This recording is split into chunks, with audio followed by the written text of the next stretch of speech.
এপ্রিলে পেহেলগাম কাণ্ডের পর হঠাৎই বদলে যায় ভারত বাংলাদেশের সীমান্ত পরিস্থিতি। বেড়ে যায় বিএসএফের পুশিং। তারপর কয়েক মাস ভয়াবহ চিত্র। আপনার বাড়ি কোথায়? মুর্শিদাবাদ। হ্যাঁ? মুর্শিদাবাদ। মুর্শিদাবাদ। কতদিন আগে ইন্ডিয়া গেছেন? ইন্ডিয়ায় বাড়ি আমার মুর্শিদাবাদে। প্রতিদিনই সীমান্তবর্তী জেলাগুলো দিয়ে অনেক মানুষকে ঠেলে পাঠায় ভারতীয় সীমান্তরক্ষী বাহিনী। তাদের মধ্যে আছে নারী, পুরুষ ও শিশু। গণমাধ্যমে উঠে আসে সে খবর। পুশিং বন্ধে দিল্লিকে চিঠি পাঠায় ঢাকা। আসামের সাকিনা বেগমকে পুশিংয়ের ঘটনা ছিল বেশ আলোচিত। পরে অবশ্য আদালতের মাধ্যমে নিজ দেশে ফিরে গেছেন তিনি। একই গল্প অন্তঃসত্ত্বা সোনালী খাতুনের। ৮ বছরের ছেলেসহ নিজ দেশে ফিরেছেন তিনিও। আমরা বাংলাদেশে শান্তিময়ভাবে থাকতে চাই। ভারত সরকার আমাদেরকে কিছুদিন পর পর ভারতের কিছু নাগরিক বাংলাদেশে ঢুকিয়ে দিয়ে বাংলাদেশকে বিশৃঙ্খলা করার জন্য সৃষ্টি করতে চাচ্ছে।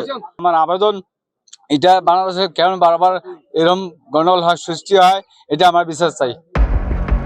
পুশিংয়ের পাশাপাশি থামেনি বিএসএফের গুলি।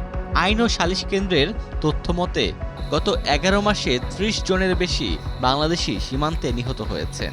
তাদের মধ্যে কয়েকজন ভারতীয় খাসিয়ার হাতে প্রাণ হারিয়েছে। স্বজনহারা পরিবারের আহাজারি থামেনি আজও। তাই সীমান্তে নিরাপত্তা নিশ্চিতের দাবি অনেকের। ভারতীয় নাগরিকদের বাংলাদেশি বলে বাংলাদেশের অভ্যন্তরে যে পুশিং চেষ্টা, সেটা আসলে একটা চরম অগ্রাসী মনোভাব। আমাদের দেশের ব্যর্থতা হচ্ছে সবসময় ভারতের কাছে একটি নতজানু নীতি নিয়ে বাংলাদেশ ভারতের কাছে সবসময় থেকেছে। ভারত বাংলাদেশের সম্পর্ক যাতে আগের মতো বন্ধুত্বপূর্ণ থাকে এবং আমাদের যে বেঁচে থাকার যে অধিকার, আমাদের যে মানবাধিকারের অধিকার, সেটা যাতে অক্ষুণ্ণ থাকে। এসব নিয়েই বছরের পর বছর চলছে দুদেশের কূটনৈতিক পর্যায়ে আলোচনা।